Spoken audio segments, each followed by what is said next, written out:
We begin tonight here in Nigeria, where there appears to be some confusion about the number of students abducted from St. Mary's Catholic School in Niger State last week. Governor Umar Bago said few parents have reported their children missing, and the school hasn't provided reliable data. This contradicts earlier reports from the Christian Association of Nigeria, which said hundreds were taken. Meanwhile, Governor Bago is reported to have confirmed that security forces have rescued 11 more students from a farm settlement in the area in a joint operation by the military, the police, and a local vigilante group. The Nigerian authorities have set up a register for parents to report missing children, but according to reports quoting the governor, so far only 14 parents had come forward. However, the register for parents to report missing children is nearly 20 kilometers from the village of Papiri, where the school is located, raising concerns about accessibility. Well, for more on this, I'm joined now in the studio by Arise Director of News and Politics Editor, Sumner Sambo. Good to see you, Sumner. First of all, let's just get the latest situation update, including the number of students still missing and the efforts being made to locate them.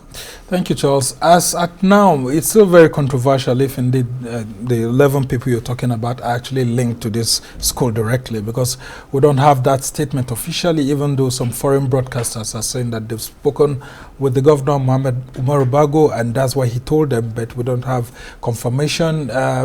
Neither do the authorities, have any confirmation or have said anything about that.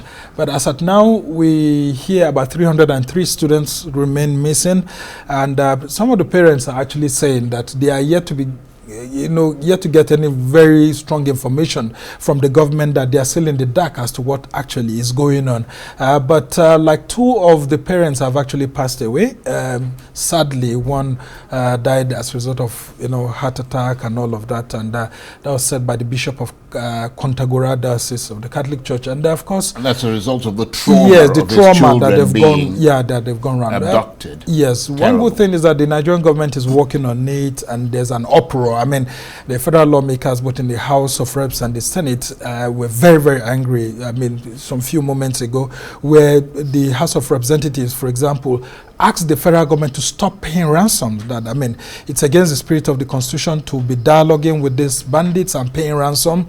And they are even saying, I mean, one of the former leaders, former Deputy Speaker, Idris Wasi, alleged that some Boko Haram members and other bandits have infiltrated the army and the police, and so that's why this is going out of hand. And they are saying that it's alarming to see that more of these anti-state actors are, going after schools and all of that. And then, of course, the Senate too. Senators were divided as to the actions that the federal government is taking, and saying that, look, this thing is going out of hand and we need foreign assistance.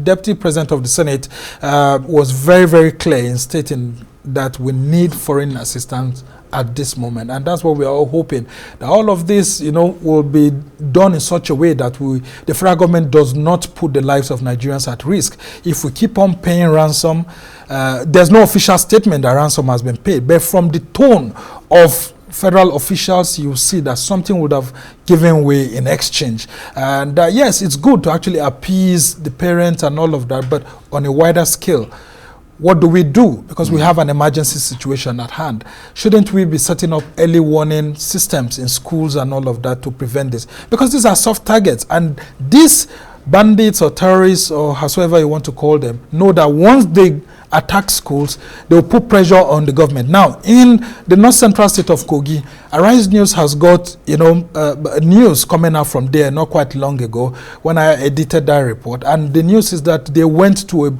a school trying to abduct more students, but unfortunately for the bandits, the community vigilante groups and all of that were able to repel them and all of that. So that means there are still attempts. And so why are these terrorists or bandits being emboldened within this period? Something must be amiss. Well, let me ask you that question, because you're the man with the ear to the ground. I mean, you talk about the fact that the National Assembly are calling for foreign help. What are the main challenges facing the authorities in responding to not only this particular incident, but all the other things, including security issues, including logistical or security concerns? Now, Charles, if we want to be truthful to ourselves, it's a dicey situation, not just for Nigeria, but for even the countries we're calling on for foreign intervention. So, for example, we call on the U.S. and the U.S. eventually comes on with boots on ground or whatever through air support and all of that. And, for example, they mistakenly bombard communities that don't have anything to do with this and all of that. They, mistakenly hit targets and all of that. Don't you think that the U.S. will actually have a bad press like it happened in Afghanistan and, maybe Iraq and all of that? And you know how so many of those countries actually came out, including Iran and all of that, and they kept saying death to America and all of that. Yeah, but if this happens in northern Nigeria, are they calling for the Americans to take direct action? Yes, it's one of those things. I mean, to actually isolate where these terrorists are, bombard them and all of that and so on. So it's a dicey situation. I've been speaking with some intelligence experts, and they tell me that, look, even the Americans have to be very careful, because if they do get involved in this and they come in and they bombard a community and it's found out that it's innocent citizens that have been bombarded, even the locals who are calling for an American intervention will turn against the U.S. And before you know it, it gets out of hand and people start saying death to America and all of this and all of that. So it has to be a win-win situation between the Nigerian authorities and any other country that is supporting Nigeria, because it's not just the U.S., even France, Britain, and all of that. The National Assembly is calling for this support because with increased intelligence, we can be able to set up early warning systems, and then of course once intelligence comes in, it can be processed rapidly, and you have both local vigilantes to the police to the civil defense and the army all playing their part, because let's be truthful, the army can't be everywhere.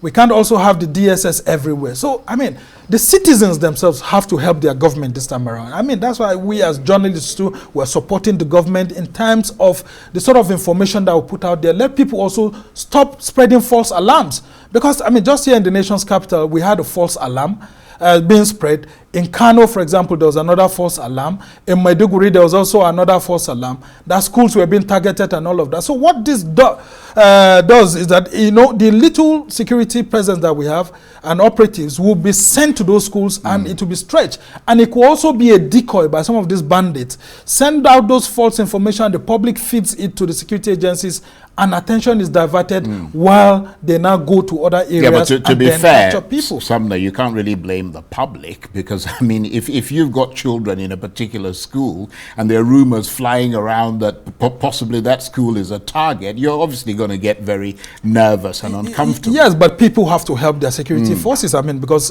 these are not angels falling from anywhere. We have to look at how we stop spreading misinformation and then disinformation on social media. A whole lot of things are going on. I mean, old videos being recycled and all of that. We need a sort of cooperation between the citizens, and that's why I'm asking the federal government to set up a national communication center, where this information, we're at war, Charles, and we need to manage the sort of messaging that's going out. We need to ensure that these terrorists don't win us through propaganda. Absolutely. And the government shouldn't resort to propaganda, because this information coming out, the government just telling us that they went and rescued. What happened to those who actually were holding back these girls? Was it, did they get killed? Was there an exchange and all of that? And that's why you see even celebrities are joining this debate right now. They are asking federal lawmakers to put more pressure on the federal government to account not just for citizens that have been abducted, but for also monies that have been given for the intelligence gathering, for the purchase of equipment, recruitment of more people, because we need a judicial commission of inquiry if it's possible. You're making some very good points there, Sumner, and there is also considerable concern that if you don't get to, just returning to those abducted children from Niger State, that if you don't get to them in time, I think you actually mentioned that. Yeah, I said that. They're split into little groups. That complicates it much more. Yeah, I said they could that. even be taken out of the country. Yes, that's the challenge that we have right now, because we have these different terrorist cells. What they do is that if, for example, a smaller group of bandits actually capture the students and all of that, the medium one or the bigger groups will come around, buy all of this, and then they will be using to negotiate with the federal government. And that's why you see the federal government too is being forced in one way or the other to engage in this underhand tactics of engaging with these terrorists. I mean, some of these terrorists are so emboldened that they are going on social media. I mean, there was this video circulating where they were asking some of these Kirby girls who were rescued that, I mean, is your government coming to save you? Do you think that the government can save you from us? And the schoolgirls said no. So it's indoctrination, trying to make the schoolgirls or school kids know that, I mean, their government can help them. So we're in a helpless situation. Basically. I mean, this is Nigeria. I mean, the largest country on the continent, the largest country that has the black race and all of that.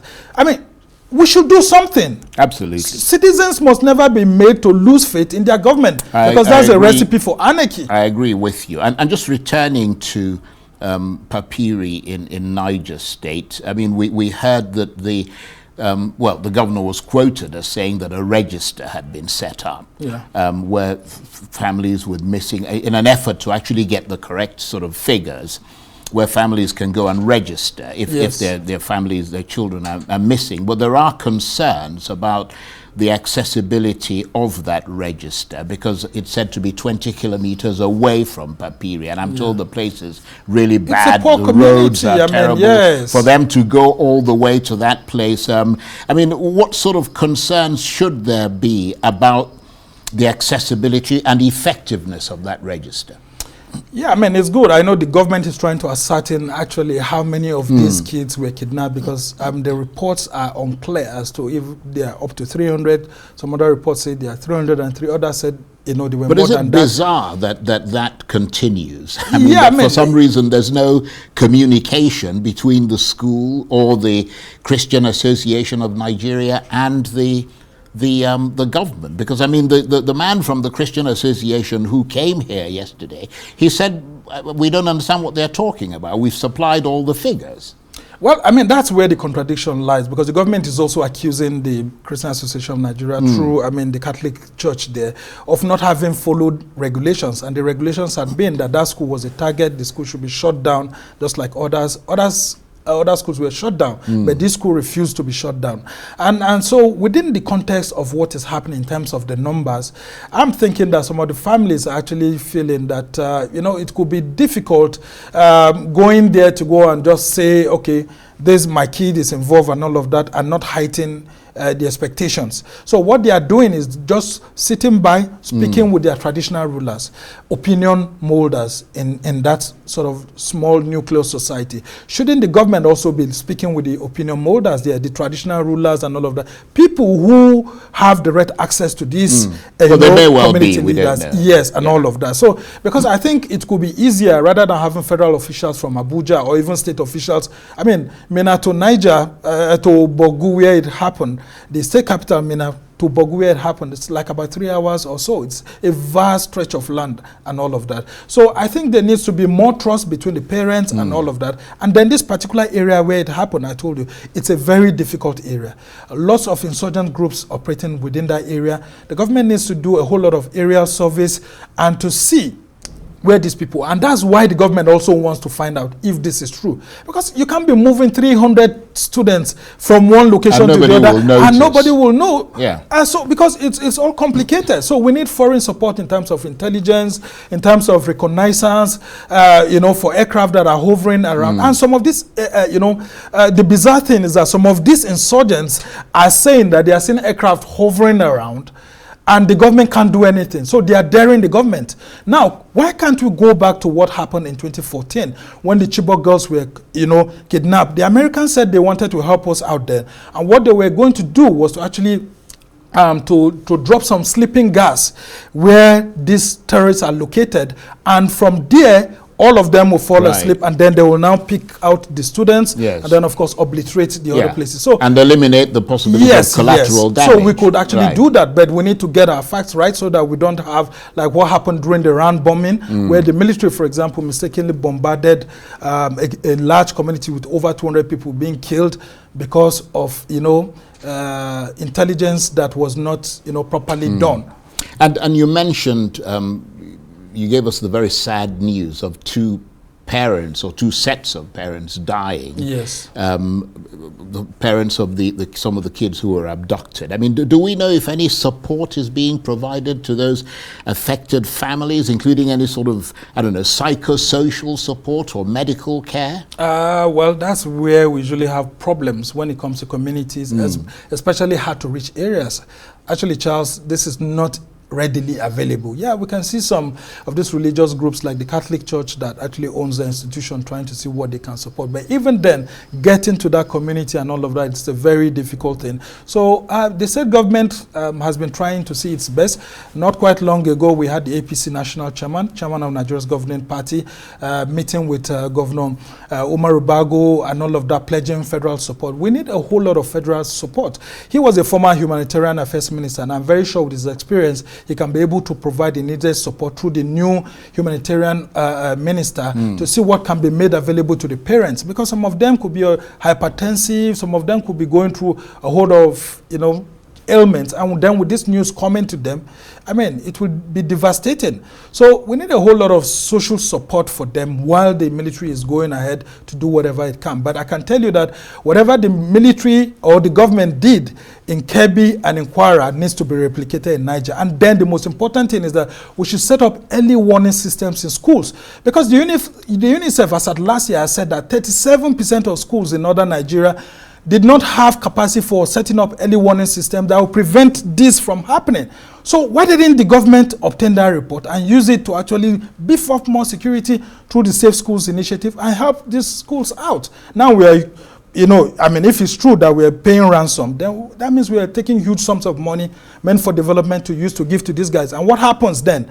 They go to buy more ammunition, more arms, and use it to terrorize the Nigerian state, including our military. This is unacceptable. Indeed. Sumner, thank you very much indeed. Sumner Sambo is Arise Director of News and Politics Editor.